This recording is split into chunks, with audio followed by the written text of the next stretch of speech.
ইসরায়েলে ক্ষেপণাস্ত্র হামলার সমাপ্ত ঘোষণা করেছে ইরান।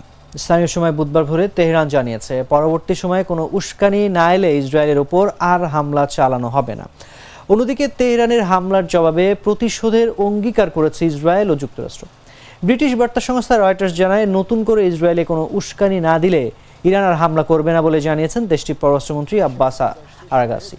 সামাজিক যোগাযোগ মাধ্যম এক্সে দেওয়া একটি পোস্টে তিনি বলেছেন, আমাদের কর্মসূচি আপাতত শেষ, তবে ইসরায়েল যদি আবারও প্রতিশোধ নিয়ে যায় তাহলে আমরা উপযুক্ত প্রতিক্রিয়া জানাবো, যা হবে আরও শক্তিশালী। তেল আবিবে মঙ্গলবার 180টিরও বেশি ব্যালিস্টিক ক্ষেপণাস্ত্র ছোড়ে ইরান।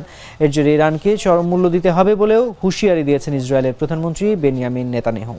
আর ওয়াশিংটন বলেছে, দীর্ঘদিনের মিত্র ইসরায়েলের সঙ্গে তারা এমনভাবে কাজ করবে যাতে মঙ্গলবারের হামলার জন্য ইরানকে চরম পরিণতি ভোগ করতে হয়। ইসরায়েলের ওপর ইরানের এই হামলা ছিল তেল আবিবের সাম্প্রতিক সময়ে সবচেয়ে বড় আক্রমণ। হামলার পর ইসরায়েল জুড়ে সাইরেন বেজে ওঠে, বিস্ফোরণে কেঁপে ওঠে অনেক এলাকা।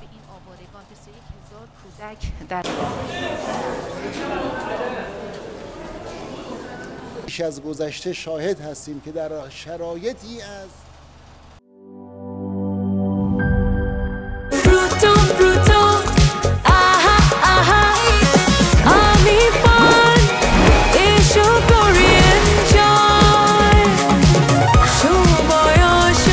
প্রাণ ফ্রুটো, সময় অসময় ফ্রুটোময়।